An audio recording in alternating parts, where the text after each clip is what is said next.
جو تقریر پیش کر رہے تھے، اور اس کے بعد ذکرہ بنت اسلم کو دعوت دیتا ہوں کہ وہ آئیں وہ تقریر پیش کریں۔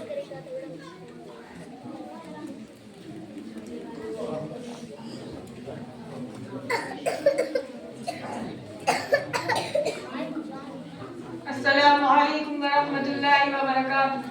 نحمده ونصلي على رسوله الكريم اما بعد فقد قال الله تبارك وتعالى في القرآن المجيد اعوذ بالله من الشیطان الرجیم بسم اللہ الرحمن الرحیم ذلك الكتاب لا ريب فيه هدى للمتقين وقال النبي صلی اللہ علیہ وسلم خيركم من تعلم القرآن وعلمه۔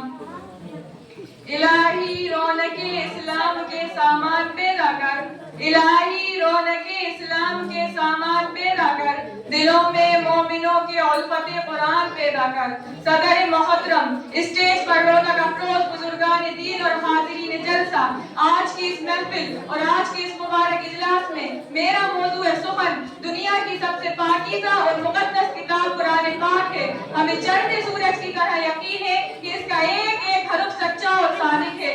وہ قرآن پاک جس کی زبان و مقدس، بیان و مقدس اور جو فصاحت و بلاغت کا ٹھانے مارتا سمندر ہے، اور جس کے متعلق ارشاد ربانی ہے کہ قرآن پاک وہ کتاب ہے کہ جس کے صادق اور برحق ہونے میں کوئی شک و شبہ نہیں، اور جس کے بارے میں محسن انسانیت حضور پاک صلی اللہ علیہ وسلم نے ارشاد فرمایا تم میں سب سے بہتر شخص وہ ہے جو قرآن سیکھے اور سکھائے۔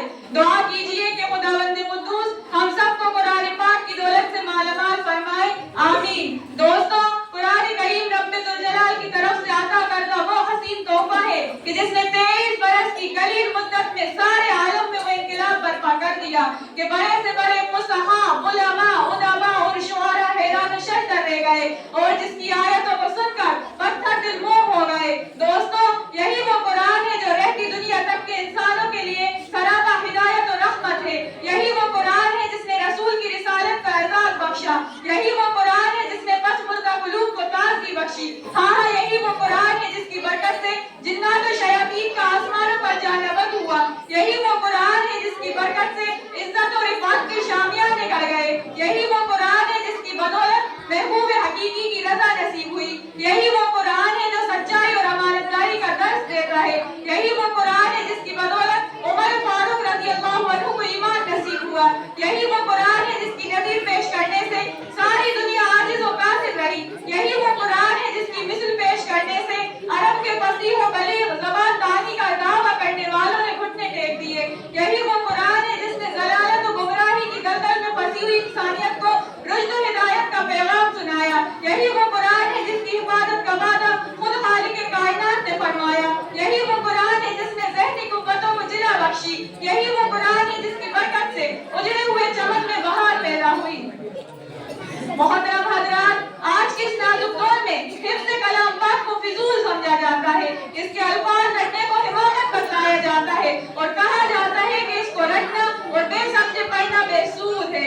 افسوس صد افسوس کہ اس قرآن پاک کے بارے میں ہمارا یہ خیال کہ جس کے بارے میں شہنشاہ مدح حضور پاک صلی اللہ علیہ وسلم نے ارشاد فرمایا اقرأ ورتقی ورتل کما کنت ترتل فی الدنیا فإن منزلک عند آخر آیت تقرأها، یعنی قیامت کے دن حافظ قرآن سے کہا جائے گا کہ قرآن شریف پڑھتا جا اور جنت کے درجوں پر چڑھتا جا، اور ڈھیر ڈھیر کر پڑھ جیسا کہ تو دنیا میں ڈھیر ڈھیر کر پڑھتا تھا، بس تیرا مقام اور ٹھکانہ وہی ہے جہاں تو اپنی آخری آیت کی تلاوت پر پہنچے۔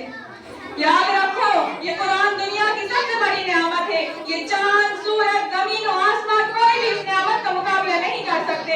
یہ قرآن رب کائنات کا مقدس اور عظیم کلام ہے، اور کیوں نہ ہو کہ جب کہ اس کے اتارنے والا امین، جس کے ذریعے اتارا گیا وہ بھی امین، جس ذات پر نازل ہوا وہ بھی امین، جس مقام پر نازل ہوا وہ بھی امین، جس مہینے میں نازل ہوا وہ تمام مہینوں سے افضل، اور جس رات میں نازل ہوا وہ 1000 مہینوں سے بہتر ہے۔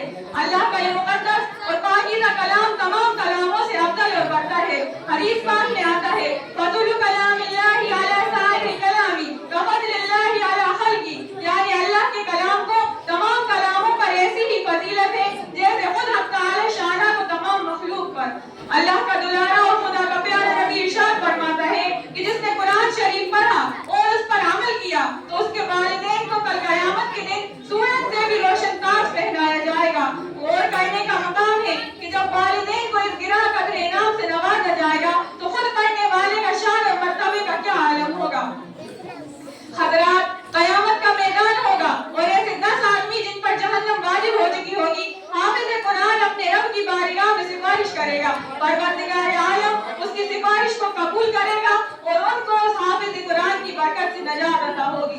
مسلمانوں، قرآن کریم وہ عظیم برکت اور سعادت ہے جو روح خداوندی، معدن حیات اور سرچشمہ زندگی ہے۔ عرب کی وہ قوم جو پشت سے ملکہ چلی آ رہی تھی، دنیا جنہیں ذلیل اور حقیر جانتی تھی، کوئی انہیں اونٹ کی میگنیوں میں کھیلنے والا سمجھتا، کوئی انہیں جہلاء عرب کا خطاب دیتا، کوئی انہیں جاہلین مکہ کہتا، لیکن جب قرآن آیا تو جن کا نام جہلاء عرب تھا صحابہ اکرام ہو گیا، جنہیں نفرت سے یاد کیا جاتا تھا، انہیں رضی اللہ عنہ و رضوان کا اعزاز ملا۔ جس زمانے کا نام جاہلیت تھا اس کا نام خیر القرون ہو گیا۔ قوم اور سب قوم جو کروٹ نہیں لے سکتی تھی، طاقت اور قوت سے ایسی لیس ہو گئی کہ جس نے قیصر و کسریٰ کا غرور خاک میں ملا دیا، بڑی بڑی سلطنتوں اور حکومتوں کا تختہ الٹ دیا۔ مسلمانوں، سمجھو اور ہوشیار ہو جاؤ، غفلت کا پردہ چاک کرو، قرآن کریم سے وابستہ ہو جاؤ، ورنہ یاد رکھو کہ تاریخ ہمیں کبھی معاف نہیں کرے گی۔ حاضرین جلسہ، جانثار صحابہ اکرام رضی اللہ عنہم کے کتب خانے میں قرآن پاک کے علاوہ کوئی دوسری کتاب نہ تھی، اسی کو لے کر وہ آگے بڑھے اور کامیابی ان کے قدم چومتی چلی گئی۔ وہ قرآن ہی تھا جس کی برکت سے بدر کے میدان میں 313 نے مکہ کی قسمت الٹ دی۔ آج ہم ہیں کروڑوں میں، لیکن دوسری قومیں ہم پر سوار ہیں۔ جان ہماری محفوظ نہیں، مال ہمارا محفوظ نہیں، عزت و آبرو سے ہماری کھلواڑ ہے، نہ ہماری مساجد محفوظ ہے، نہ ہمارے مدارس محفوظ ہیں، ظلم و ستم کی چکی ہمارے لیے گھوم رہی ہے۔ مسلمانوں، ایک دور وہ تھا کہ جب مسلمانوں کا مقابلہ حامد بن ولید سے ہوتا ہے، اس دشمن خدا اور دشمن رسول کے پاس طاقت اور قوت ہے، 60,000 کی فوج کا لشکر جرار ہے، مسلمانوں کی تعداد صرف 10,000 ہے۔ اسلامی فوج کے کمانڈر حضرت خالد بن ولید رضی اللہ تعالیٰ عنہ ہیں۔ مسلمانوں کو اس بات کا بھی علم نہیں کہ دشمن کے پاس کتنا لشکر ہے، مشورہ ہوتا ہے۔ حضرت خالد بن ولید رضی اللہ تعالیٰ عنہ سے کہا جاتا ہے کہ آپ 300 آدمی لے کر جائیں اور پتہ لگائیں کہ دشمن کا لشکر کہاں ہے، اس کی تعداد کتنی ہے اور اس کے پاس سامان کیا کیا ہے۔ صحابی رسول صلی اللہ علیہ وسلم کی ایمانی قوت دیکھیے، فرماتے ہیں کہ 300 کی ضرورت نہیں، میرے ساتھ صرف 30 آدمی کافی ہیں۔ صحابہ عرض کرتے ہیں آپ کی ایمانی قوت آپ کو مبارک ہو، لیکن یہ دنیا دار الاسباب ہے، 30 آدمی کچھ نہیں ہوتے، کم از کم 60 آدمی لے جاؤ۔ چنانچہ 30 آدمیوں کا اور اضافہ کر دیا جاتا ہے اور مسلمانوں کا یہ مختصر سا قافلہ آگے بڑھتا ہے۔ چند میل کے فاصلے پر معلوم ہوتا ہے کہ ادھر دشمن کا لشکر ہے اور اس کی تعداد 60,000 ہے۔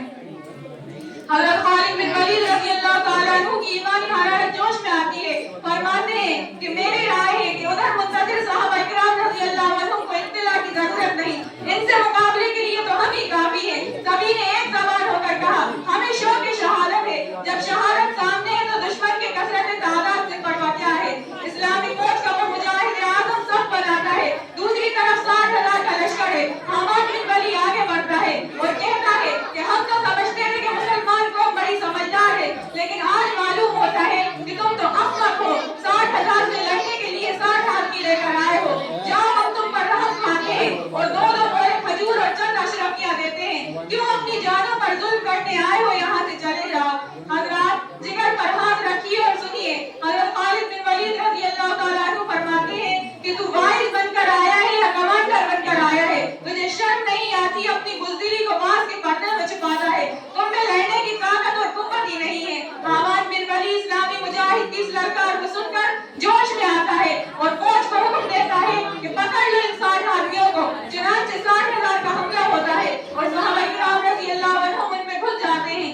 راوی کہتا ہے کہ رسول خدا کے وہ جانباز سپاہی گھستے ہوئے تو نظر آئے، پھر نہیں معلوم کہ وہ کہاں ہے، سوائے تلواروں کی چمک اور کھچا کھچ کے کچھ نظر نہ آتا تھا۔ صرف 3 گھنٹے میں جنگ کا فیصلہ ہو جاتا ہے۔ تاریخ شاہد ہے، زمین و آسمان گواہ ہے کہ 60 نے 60,000 کا منہ پھیر دیا۔ حضرات میں پوچھنا چاہتی ہوں کہ وہ کون سی چیز تھی جس نے صحابہ اکرام رضی اللہ عنہم میں وہ طاقت اور قوت پیدا کی؟ وہ قرآن ہی تھا جس نے ایک کو 1,000 پر بھاری کر دیا۔ کسی نے سچ کہا ہے، وعدہ غلبہ ہے مومن کے لیے قرآن میں، وعدہ غلبہ ہے مومن کے لیے قرآن میں، پھر جو تو غالب نہیں کچھ تو ہے کثر ایمان میں۔ حضرات اگر ہم ماضی کی طرح حال مستقبل کو روشن اور تابناک بنانا چاہتے ہیں تو قرآن کریم سے وابستہ ہونا ہوگا، اسے سینے سے لگانا ہوگا۔ اگر ہم چاہتے ہیں کہ ہماری دنیا کے ساتھ آخرت بھی سنور جائے تو اس کی تعلیمات پر عمل کرنا ہوگا۔ خدا نخواستہ آج ہم نے اپنے بچوں کو 2 پیسے کی لالچ میں قرآن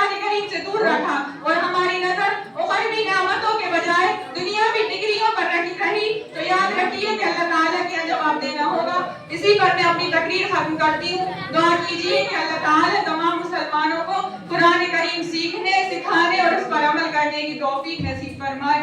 آمین. وما علینا الا البلاغ. ماشاء اللہ، جزاک اللہ خیرن جزا. یہ تھی ذکرہ اسلم جو تقریر پیش کر رہی تھی. اب اس کے بعد آئیے حضرات